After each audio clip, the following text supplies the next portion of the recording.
En el Mostrador Radio continúa Al Pan Pan con Mirna Schengler, la conversación política que buscas para comenzar tu mañana. Bien, pues fíjense ustedes que, de acuerdo a lo que señalaba el presidente Gabriel Boric en su última cuenta pública, hay un déficit de viviendas que alcanza una cantidad aproximada de 650.000. ¿Y qué es lo que se ha determinado a partir del Ministerio de Bienes Nacionales? Bueno, destinar terrenos que tienen, que son terrenos públicos, fiscales, ¿no es cierto?, para la construcción de barrios. También dijo el presidente que se van a redestinar ciertos, digamos, espacios que corresponden hoy día y que pertenecen hoy día a las Fuerzas Armadas o al Ejército como sitios de memoria. Esto ha generado ahí algunas tensiones. De esto y demás queremos hablar con la ministra de Bienes Nacionales, Javiera Toro. Ministra, gracias por estar con nosotros esta mañana. Hola, buenos días, muchas gracias. Ministra, vamos por lo primero, porque quiero entender, a ver, ¿cómo se traduce la recuperación de territorios o de espacios públicos, ¿no?, para ir a cumplir este objetivo, que es bajar este déficit de vivienda? Y se lo pregunto porque hay muchos de estos espacios que están hoy día tomados, ¿no? Entonces, ¿qué puede hacer el Estado para poder recuperar aquello? ¿Y cómo se va a materializar en el fondo? Bueno, justamente como señalaba el presidente, la emergencia habitacional es una de las primeras prioridades que nos toca asumir como gobierno, y para ello el plan de emergencia habitacional que encabeza el ministro Montes es lo que nos está guiando en una política que es bastante, es una tarea, un desafío difícil, pero muy necesario. Y para colaborar en ello, que a todas las instituciones nos toca, nosotros como Ministerio de Bienes Nacionales nos tenemos que preocupar de que el suelo fiscal, suelo que es de toda la chilena y chilena, tenga el mejor uso posible. Así que cuando es suelo que sirve para construir vivienda social y que además está bien situado, bien conectado en el centro de las ciudades, porque no es solamente construir un número de viviendas, nuestro rol es ponerlo a disposición. Y eso es, por un lado, acelerando las transferencias de terrenos de nuestra cartera regular de bienes nacionales al Serviu, pero también dialogando con las otras instituciones del Estado que administran terrenos fiscales y que muchas veces los tienen sin uso o subutilizados, que es un poco lo que ha pasado, por ejemplo, con el Ejército. Ya, ahí vamos a entrar en ese punto, ministra, pero antes hay 20.000 ocupaciones de terrenos fiscales. Entonces la pregunta es, ¿cómo se hace cargo el gobierno de esa situación? ¿Cómo va a resolver un conflicto que claramente no es fácil de resolver? ¿Cómo usted va a desalojar para poder construir ahí viviendas sociales? Bueno, también ese es otro de los fenómenos y las problemáticas que vemos en el suelo. Efectivamente, cuando nosotros asumimos el ministerio, un diagnóstico que quizás no fue lo que nos esperábamos al llegar, pero inmediatamente nos obliga a hacernos cargo, tiene que ver con que hay más de 20.000 ocupaciones en suelos fiscales a lo largo de todo el país. Es muy distinto el territorio fiscal según región, así que son muy distintos tipos de ocupaciones y que se han ido instalando también y creciendo los últimos años de manera más acelerada. Nosotros estimamos por muchos años de un dejar hacer también, que ha ido instalando cierta impunidad, y por lo tanto actuar a tiempo ha sido muy, muy fundamental. Y ahí nosotros distinguimos, o sea, existen algunas ocupaciones que sin legitimarla uno puede entender que vienen de un problema más de fondo, como es el déficit habitacional y personas que quizás no han encontrado otra manera de resolver su situación habitacional, y para eso está la política habitacional del MIMBU, la política de campamento, pero tenemos muchísimas otras ocupaciones que son de segunda vivienda, de tercera vivienda, ocupaciones para negocios, industriales, loteadores ilegales, irregulares, y ahí nosotros hemos sido muy claras. Nuestro gobierno no tiene miedo de actuar y cuando ha sido necesario realizamos los desalojos, las recuperaciones de terreno para darles un mejor uso. Ya, entonces va a haber desalojos también, ministra, o sea, es en esta perspectiva, o sea, en este concepto que usted ha señalado, que no hay miedo a actuar. Va a haber, y han habido ya durante nuestro primer año, el Ministerio de Bienes Nacionales ha llevado a cabo alrededor de 30 desalojos de terrenos, fundamentalmente en el norte del país, que es donde hay más extensión de terrenos tomados, y en general estos han sido, o sea, ya 20 de estos 30 desalojos que hemos realizado, estos terrenos ya se están redestinando a otros fines. Por ejemplo, en Arica, en Quebrada Encantada, y había un loteo ilegal que estaba creciendo, recuperamos ese terreno y lo destinamos para la construcción de un Claro. centro de salud. O sea, es Ahora, recuperarlo y darle un buen uso. claro, pero 20 o 30 de 20.000, imagínese usted, está el gobierno y el Estado lejos, ¿no?, de alcanzar efectivamente la recuperación completa o parcial, pero evidentemente un número que sea superior al que se ha logrado, ¿no? No, de todas maneras, nosotros no negamos que es una tarea muy, muy difícil. Evidentemente, cuando uno habla de 20.000 ocupaciones, es una situación prácticamente inabordable, pero sí tenemos que ir actuando y evitar que esto siga creciendo. Y por eso, evidentemente, tenemos que priorizar. Es imposible, sería mentir decir que vamos a poder realizar todas estas recuperaciones de una vez, pero tenemos que priorizar, y lo que hemos priorizado es evitar la instalación de nuevas ocupaciones. Entonces nosotros estamos recibiendo denuncias y actuando apenas se empiezan a instalar estas ocupaciones, porque nosotros hemos visto que aquí hay verdaderas mafias de terreno en algunos casos, que se toman terreno, los lotean, incluso con topógrafo. Yo he sobrevolado Arica, he sobrevolado Antofagasta, donde están los terrenos marcados, numerados, los lotes listos para vender. Entonces nosotros, para nuestra principal prioridad hoy día es evitar que eso siga aumentando, y por eso también hemos aumentado nuestras facultades de fiscalización, pero sin negar que es una tarea bastante grande. Ministra, cuando el presidente Boric anunció la recuperación del regimiento Buin Recoleta para la construcción de viviendas sociales, ¿cuál es la respuesta que ha tenido de parte del Ejército? Bueno, nosotros hemos tenido durante este primer año un trabajo con todas las ramas de las Fuerzas Armadas y en particular con el Ejército, con quien hemos ido.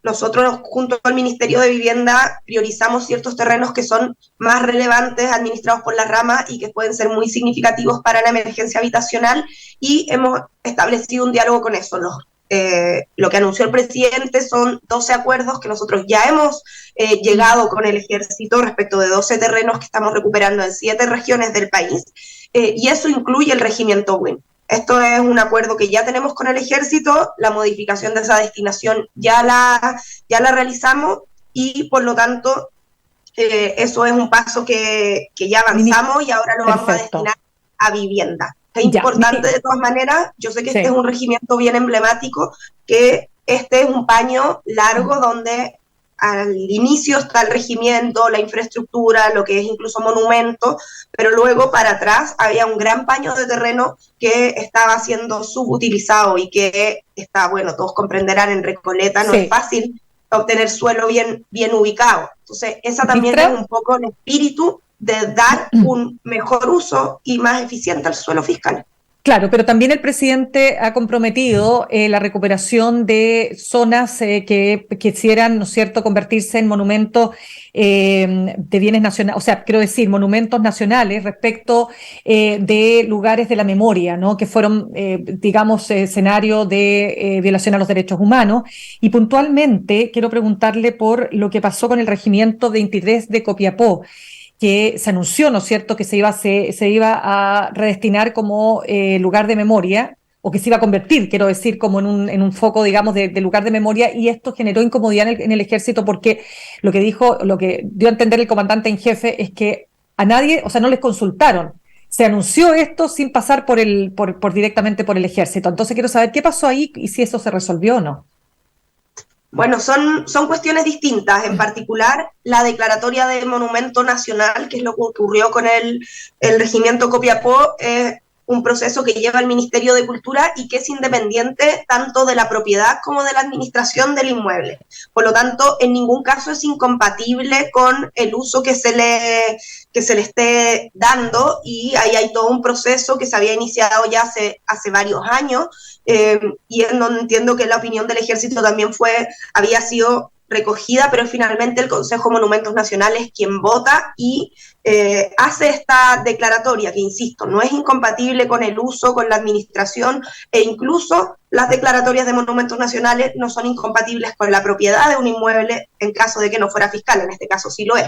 Pero, o sea, ¿qué significa eso? Perdón, significa que el regimiento sigue funcionando, pero tiene esta característica, no esta categoría de monumento de la memoria. ¿Eso es? Exacto, eso significa. Significa que tiene esta categoría y eso significa que es reconocido, que por supuesto ahora cualquier modificación estructural, todo lo que eso significa, siempre tienen que ser consultadas al Consejo, pero no afecta su uso. Pero de todas maneras es muy relevante porque a los 50 años del golpe de Estado poder reconocer la memoria, reconocerla en todo el territorio es fundamental, y ahí nosotros cumplimos un rol como ministerio, pero también el Ministerio de Cultura a través de Monumentos Nacionales también cumple uno, y en eso el presidente ha sido muy claro. O sea, en su cuenta pública el presidente lo señaló. Nosotros esperamos que toda la sociedad esté del lado de la defensa de la democracia y los derechos humanos, entonces no veo incompatibilidad en esto. ¿Se podría también señalar que las Fuerzas Armadas se sienten incómodas en este marco de conmemoración de los 50 años, por un lado por la historia que tienen, pero por otro lado por el hecho de no querer aparecer involucrados en una situación que los podría poner en una posición deliberante o asumiendo un rol o una postura política? ¿Hay conflicto ahí, diría usted? ¿Cómo lo observa? Bueno, tendrían que ser, son otras las instituciones más directamente relacionadas con las Fuerzas Armadas en estos términos, pero a mí me parece que el llamado que ha hecho el presidente es bastante claro. O sea, la defensa de la democracia y los derechos humanos no debiera ser patrimonio de un sector político, sino del conjunto del Estado, del conjunto de la sociedad. Así que yo no veo razón para eso. Justamente para construir hacia el futuro, a mí me parece que es necesario que todos hoy día tengamos ese reconocimiento. Creo que finalmente eso es lo que se espera en una sociedad democrática, así que no veo por qué debiese existir esa incomodidad, sino al contrario, creo que esta es una oportunidad para que todas las instituciones reafirmemos el valor de la democracia y el compromiso que tenemos, y finalmente que un quiebre democrático y violaciones a los derechos humanos como los que vivimos hace 50 años no son manera de resolver las diferencias políticas. ¿Y usted ve a las Fuerzas Armadas en este escenario haciendo un gesto, un mea culpa, como lo hizo en su momento Emilio Cheire, cuando era comandante en jefe del Ejército, pidiendo perdón por las violaciones de los derechos humanos? ¿Usted cree que hay un escenario que podría, o sea, en este escenario, podría darse esta posibilidad que las Fuerzas Armadas hicieran un gesto en tal sentido? Bueno, habrá que ver. Directamente no me toca tratar estos temas, así que no podría decirlo, pero sí compartir completamente el llamado del presidente cuando dice: espero que de aquí al 11 seamos todos los que nos paremos en la cuenta pública. Claro, porque algunos nos separaron efectivamente cuando hizo esa alusión, ¿verdad?, al tema de los 50 años y los derechos humanos. Ministra, hace un año exactamente usted habló que el resguardo del orden público se debe ejercer siempre con respeto a los derechos humanos y la seguridad de quienes se movilizan, además de responsabilidades individuales. Refundar Carabineros es prioridad de nuestro gobierno. Bueno, un tuit que le costó bastante problema a usted. Pero resulta que cuando uno escucha la cuenta del presidente, en ninguna parte habla primero de reformar Carabineros, menos de refundar. ¿Echó de menos ese acápite en su discurso?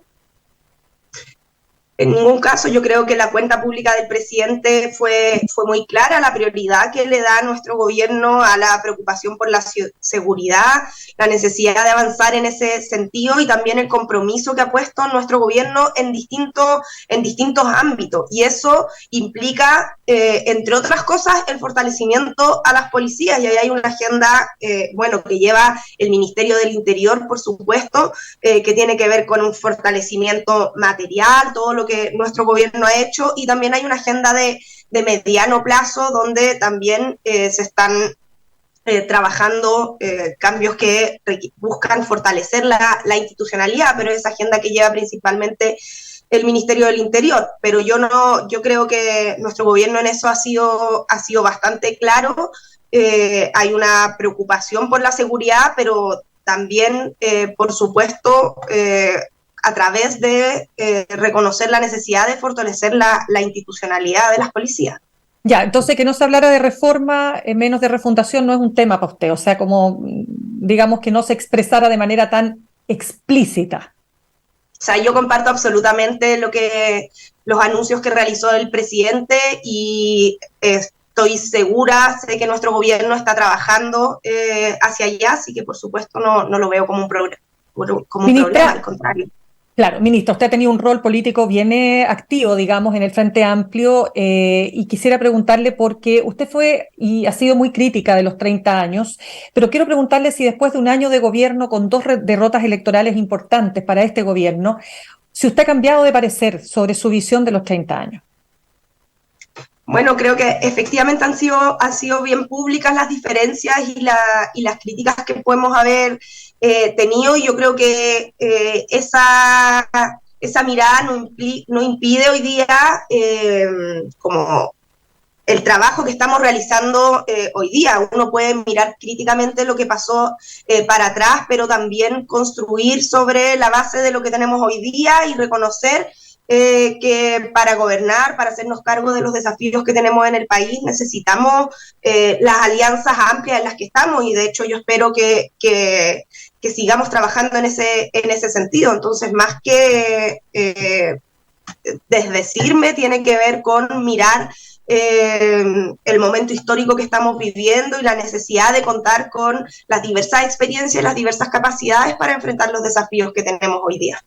¿Y a usted le acomoda una idea planteada por distintos, digamos, líderes del Frente Amplio y también del socialismo democrático, como la que es crear una sola gran confederación de izquierda, dicen unos, progresista, dicen otros? ¿Qué es lo que a usted le acomoda más o qué le parece mejor?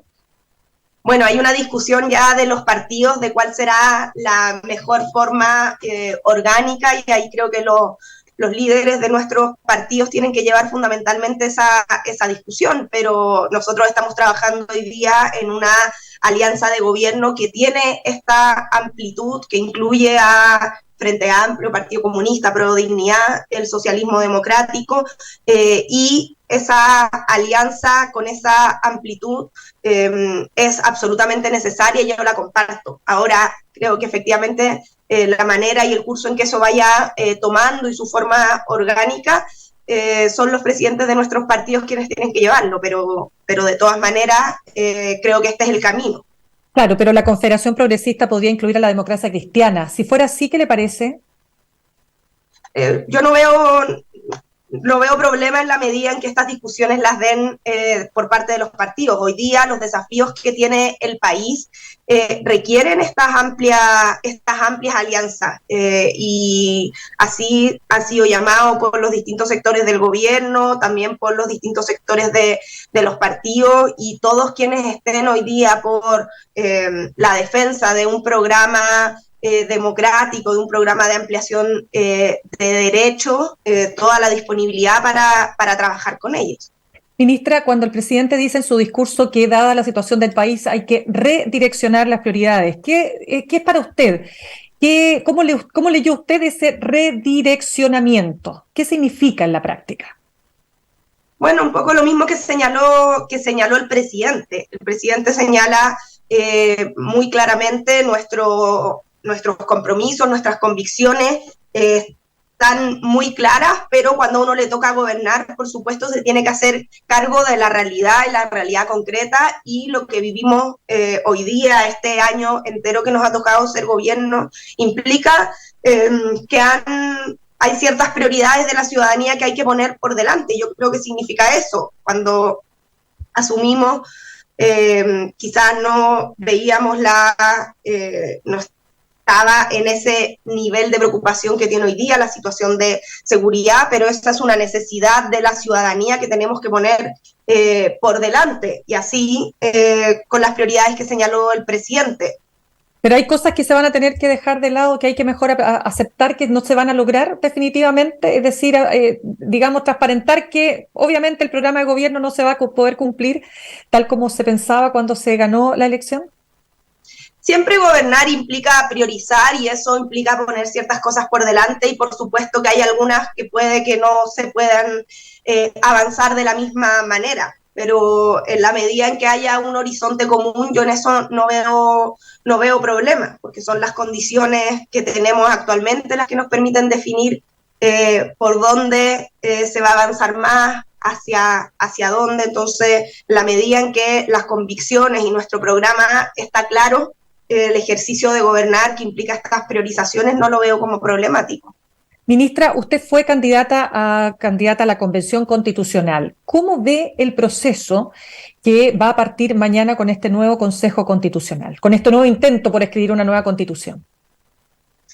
Bueno, claramente ha tenido sus vaivenes el proceso constitucional, pero lo que está claro es que hay una mayoría del país que cree que necesitamos una nueva constitución y por lo tanto espero y todos esperamos en el gobierno que el proceso que empieza ahora pueda ser la manera de canalizar ese anhelo que hasta ahora no se ha podido concretar en un nuevo texto constitucional y para eso se requiere la voluntad de todos y especialmente de quienes tienen las mayorías en el Consejo Constitucional para que se pueda llegar a una constitución que realmente sea representativa de toda la sociedad. Espero que esa sea la voluntad y el trabajo. Claro, ¿y su ánimo cuál es? ¿Optimista o más bien cauta de lo que pueda pasar? Bueno, tengo siempre la esperanza de que los procesos avancen y que realmente pueda ser representativo y pueda llegar a una nueva constitución que nos represente y que nos permita concretar estos avances que necesitamos. Así que espero que así sea.